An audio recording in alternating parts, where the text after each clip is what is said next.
What's up guys, it's MurderInc back with another Raid Shadow Legends video. Today we're going to be doing yet again another champion spotlight on Inquisitor Shamael. Now this is a new champion. I just had an amazing stream today. Lots of fun, everyone had a really good time, and I said, you know what, let's test a new champion. I have him. I luckily did just pull him this morning, so let's get into how cool this champion is, what he can do for you.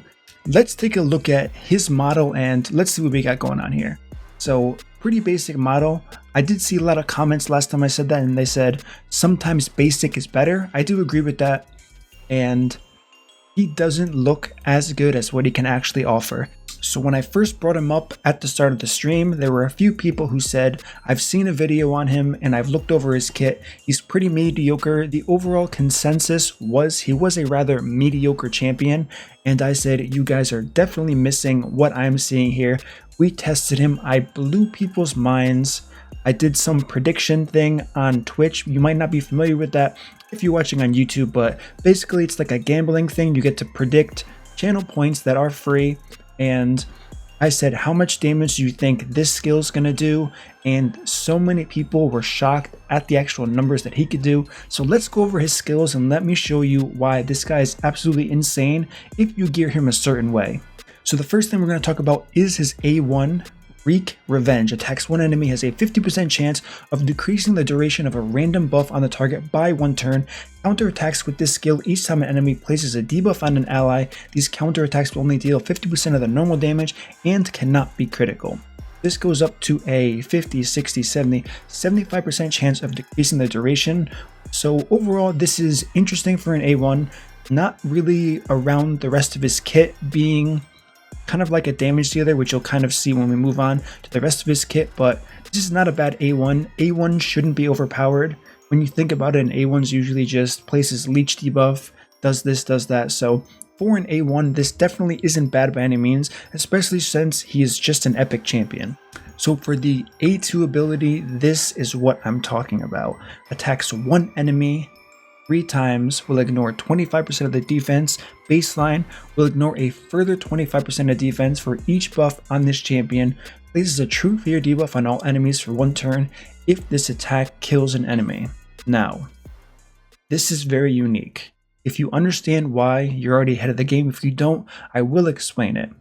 Most ignore defense skills are not multi-hit skills. I cannot think of any multi-hit ignore defense abilities off the top of my head. There may be some, there may not be, but the fact that this hits 3 times is absolutely gigantic. What's even bigger is the fact that buffs make him ignore 100% defense. Now 25% is going to be the baseline ignore of this champion. The fact that only 3 buffs will make him ignore 100% is literally ridiculous. It doesn't even matter what his multiplier is, that's ridiculous. That means you don't need cruel gear, you don't need savage gear, and you don't need helm smasher. The best gear to put on this champion is going to be attack percent. Actually, if we're being honest, the best gear is actually going to be fatal from the Doom Tower. It gives attack percent and crit rate. That's going to be the best gear to put on this champion to really maximize this A2. And this is the skill I talked about on stream where I said how much damage you think this skill is going to do. And the numbers are out of this world, but I'm going to show you those exact numbers coming up. So as if this wasn't enough, places a true fear debuff on all enemies for 1 turn if this attack kills an enemy. Now, you're going to understand this very quickly. No one in this game is going to survive this A2 ability from Inquisitor. Like nobody, it doesn't matter who. Doom Tower stage 119 will one-shot any champion there, and that's the current highest health a champion can have in the game. No players can really replicate that high of health, so it's always going to kill a target, and then it's going to place a true fear debuff. Now there was an issue with this true fear. I leveled him up on stream in the campaign, and true fear landed 100% of the time in all of my runs, all the way from level 1 to 50 and then level 1 to 60 while leveling him up. That ended up being just probability overall and wasn't actually true. You do in fact need accuracy, and although I wasn't able to see it on stream, I did test this out in Arena. Somebody said that True Fear actually wasn't applied on an enemy champion. So with that being said, I am about 85 to 90% sure that you do need accuracy for this. However, I ran this guy with 0 accuracy and I was landing True Fear on literally everybody all the time and didn't see resistance 1. Since this is a new champion, it is very possible there are some, I guess, bugs with this. I'm going to further investigate this, let Plarium know if I find anything concrete with video evidence. I will then send that clip to them, but as of right now, I'm going to say you do need accuracy for this, even though some of my testing proves otherwise, but that's just going to be the baseline for now, because if this is the case, then it probably will get fixed. So now that we've gone over that A2, let's move straight on to the passive. Each critical hit fills this champion's turn meter by 7.5%. Whenever an ally receives a fear or true fear debuff, this skill will instantly remove the debuff and fill the ally's turn meter by 15%. Now this is very strong. This requires no accuracy. This is just a passive fail-safe. Lots of champions, fear, true fear, and this is just going to be very strong. We have Harvest Jack, Madame Ceres, which is an absolute popular threat in the arena, so there's really a lot here to this new Inquisitor Void Epic champion that I think some people overlooked when they said he was kind of underwhelming. So now, let's talk about the gear that I used. To properly test any champion, especially with someone who has an insane A2 like this, I used the most ridiculous setup and the most ridiculous gear to show you guys the highest possible numbers that I could, just to make this entertaining. Now obviously you're not going to replicate this, there's going to be no practical use from this, but just to show you the stats I'm using here, 5.992 thousand attack, just under 6,000, 152 speed because we don't care about speed, 49% crit rate because I make that up elsewhere, because remember, you have to put buffs onto the champion, and the buff I actually elected to use was increase crit rate by 30%, as well as a crit rate aura, 335% crit damage. Why this crit damage is possible is because of the masteries. You don't need Helm Smasher. These are the masteries I used. I used Flawless Execution for that extra crit damage, because once again, once you go over 100% ignore defense, there is absolutely no benefit to you or your champion. So without wasting any time, I will see you all in a Dragon 20 run, show you the champions I'm going to use, and show you how incredible this actually is. Alright guys, so here we are in Dragon Stage 20. As we can see here, Bad Alcazar with that crit rate lead, also boosting my damage. We have Kreela here for the attack up and the increased crit rate. Lydia providing that defense down and weaken, even though the defense down isn't actually needed, since it's going to ignore all defense. All I really needed would be a weaken to increase the damage taken, but the speed buff definitely does help because of the low speeds I have on the Inquisitor. And finally, why not add some more damage by adding Gerptuck here? Now one thing to note is I actually could have gotten a little bit more damage if I took the talent Stoke to Fury, which you always want to take on any champion that's solely going to be used with Gerptuck. However, that's not going to be the case with this champion. This is simply for the showcase, so let's see what kind of numbers we end up seeing in this Dragon 20 run. Alright, so here we are in stage 1. Let's put this to 1 times speed. Let's apply the debuff for the weaken on these champions. Battle is going to poison, increasing the damage here. Gerptuck going to do the same, poisoning our team. Now let's use that crit rate and attack up buff. And let's use our A2, Cow the Horrors. Keep in mind this is a 3 hit, and you are going to see that only 1 hit is actually going to be needed here. 224,000 damage. Once again, this apply the debuff to every single champion as it's done for every single run, and this guy, as we just saw from the last screen, isn't really running accuracy at all, so the odds and probabilities I guess are in my favor since I have yet to see this resisted. This could be a bug, and what I did say on stream was I think it's working 100% of the time in PvE content, any content where you're actually playing against the computer, because we tried this in Doom Tower with increased resistance and the same exact thing happened where it was landing.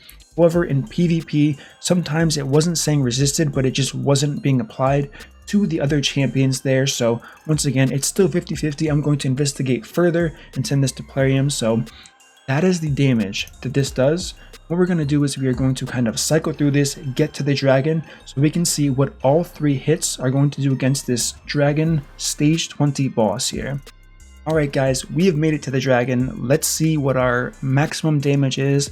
Now one thing to note, Inquisitor's health isn't 100%, which is going to be a problem. It's going to reduce his damage by 5%, so obviously we'll keep that in mind. Although the continuous heal hopefully is going to top him off. Actually it should. We'll see how this works with the poison. Let's see. Okay, so he's not at 100% health, so he is losing 5% damage, but let's go to 1x speed and see how hard this A2 actually hits against the dragon with no conditional damage, just ignoring defense. And when I say no conditional damage, I mean it's not enemy max health, it's not scaling off of anything ridiculous like having a certain amount of buffs increases the damage. All we're doing is we're ignoring 100% of defense and using his base multiplier with the gear he has on him. 249, 228, 244,000 damage. So obviously, like I said, people aren't going to be gearing him like this because the gear's just not realistic. You need all of these champions to make this work, but the fact that he's hitting this hard is absolutely huge because of where you can actually use that, which I'm going to go over next as far as like a practical use thing. So we just saw 128,000 damage there, 149 there from an A1, but the fact that this guy's offering true fears, stripping true fears from your team, preventing them from getting affected by it, is absolutely huge. As we can see, at 1.46 million overall damage in this entirety of the run here, and it's just amazing to see. So the question remains, where can you use this champion to really maximize what he has to offer for you? First thing you're going to want to do, 100% crit rate, no doubt about it. Then you're going to have to find someone that offers 3 buffs to you, which is very easy. Whether it's Badel offering you 2 off the bat, Lydia also giving you 2, also applying that defense on weekend, or literally Mausoleum Mage. Tons of champions, epics, rares, legendaries, whoever you want, give this guy buffs and you will be able to do an insane amount of damage with this champion. But the main focus here is going to be giving him attack, crit damage, crit rate, and knowing where to use him in the arena or in the Doom Tower. Now the Doom Tower is going to be interesting because this is going to be the perfect champion for the Scarab boss.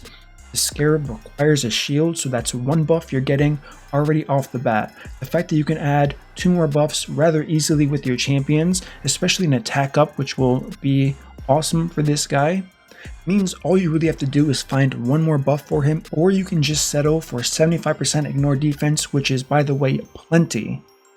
Put this guy in a destroy set and watch this A3 absolutely melt the Scarab boss regardless of hard difficulty, normal difficulty, doesn't matter what you're doing, any single level, this guy is a perfect fit for that Scarab boss. As far as arena goes, we definitely already mentioned that. The fact that he places a True Fear if your team is going first makes him a very strong nuker, while True Fear isn't. The fact that you can solo out any threat to your team, including Erodo, since this is a 3-hit, and he does, like I've said many times, more than enough damage to one-shot any champion in this game, even with minimal gear. So you have all of this going for you, and let's say they actually end up getting a second turn through the True Fear placed on them by this champion. You have this built-in bad luck support kind of skill in a passive here of Dauntless, where any fear or True Fear put on you with most teams running Madame Ceres, even though on defense her AI isn't working as well, you can use this to your benefit. When she goes for that A2 to use that first instead of the A3 that most people would want her to use, you can take this True Fear, boost your allies' turn meter, letting you cycle through your turns even quicker, increasing your success chance overall. So I really like this champion. Let me know what you guys think.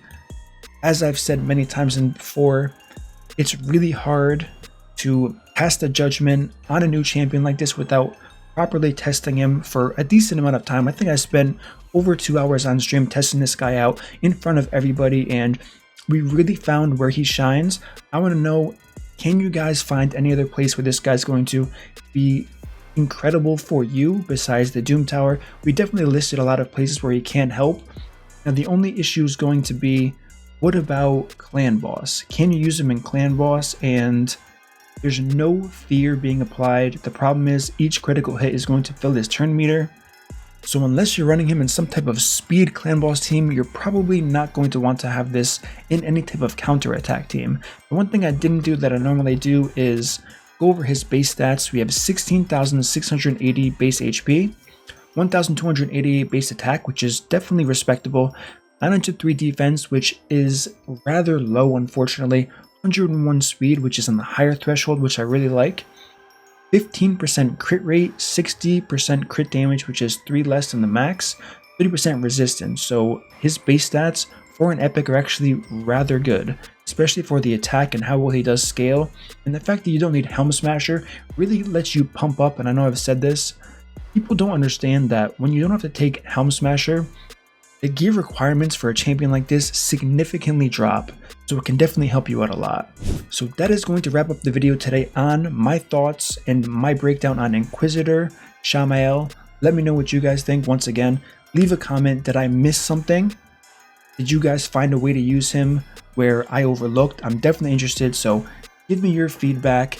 This is an awesome champion. I love big numbers. You guys already know that if you're watching this channel. If you're new here, don't forget to smash that like button, subscribe, turn on the notification bell, and I will see you all in my next YouTube video.